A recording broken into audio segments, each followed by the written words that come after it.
Nombor 5, A Famosa merupakan nama menara yang dibina oleh orang Portugis selepas menakluk Melaka pada 1511. A Famosa sebahagian daripada kota Melaka mengambil masa selama 5 bulan untuk dibina.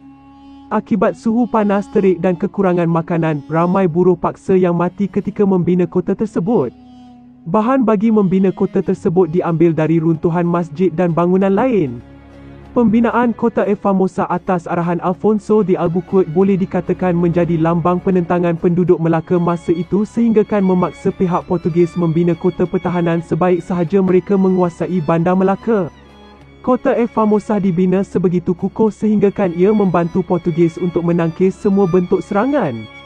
Untuk menakluk Melaka, pasukan Belanda mengepung kota tersebut selama 5 bulan, sementara penduduk yang terperangkap di dalamnya terpaksa memakan kucing, tikus dan dalam satu kes seorang wanita memakan bayinya yang mati.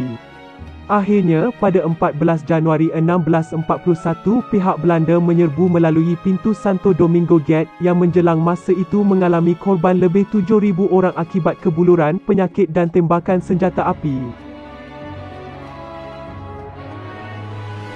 Nombor 4, Perigi Hang Tuah yang terletak di Kampung Duyung, Melaka ini dikatakan mempunyai kaitan dengan Hang Tuah, seorang pahlawan yang terkemuka di Nusantara ini di zaman Kesultanan Melayu Melaka pada 1398 hingga 1511. Hang Tuah yang dilahirkan di Kampung Duyung ini dipercayai menggali sendiri perigi ini untuk kegunaannya. Pada asalnya perigi ini adalah kecil tetapi lama-kelamaan menjadi besar dan dalam. Perigi ini dikatakan tidak pernah kering, walaupun di musim kemarau panjang. Airnya sentiasa jernih dan dikatakan boleh menyembuhkan penyakit. Nombor 3, Perigi Hang Lipo atau juga dikenali sebagai Perigi Raja ini dibina pada tahun 1459 di bawah arahan Sultan Mansur Shah kepada isteri baginda, seorang puteri dari negara China iaitu Puteri Hang Lipo. Perigi ini tidak pernah kering dan merupakan satu-satunya punca air semasa musim kemarau. Pihak Belanda membina tembok di sekelilingnya pada tahun 1677 untuk memeliharanya sebagai perigi permintaan. Ada yang berkata bahawa mereka yang melontar duit shilling ke dalamnya akan kembali ke Melaka pada masa depan. Perigi ini terletak di Jalan Puteri Hang Lipo.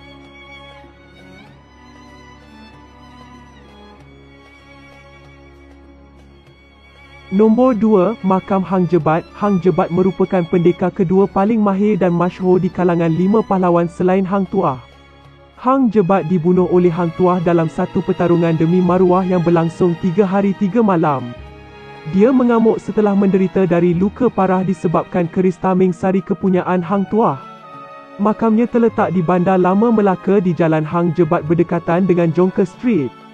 Usia sebenar kubur itu tidak dapat dikenal pasti tetapi reka bentuk Aceh kubur tersebut menunjukkan bahawa Jebat diberi pengembumian seorang pahlawan walaupun amukannya yang berbahaya dan kematiannya yang mengaitkan di istana itu.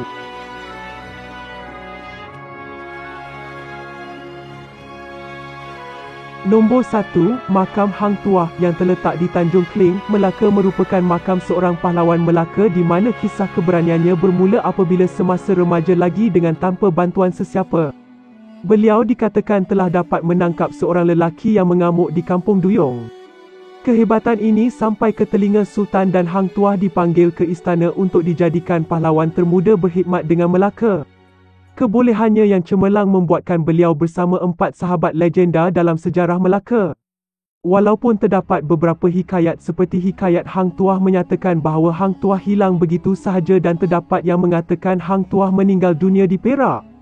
Sejarah Melayu daripada tulisan Tun Sri Lanang dalam pengisahan sejarah Melayu mengatakan Hang Tuah meninggal dunia dan dikebumikan di Tanjung Kling dengan penuh adat istiadat. Ukuran panjang makam Hang Tuah juga berbeza dengan ukuran kubur yang biasa, di mana makam Hang Tuah boleh dikatakan sama panjang dengan sebatang pokok kelapa yang agak tinggi.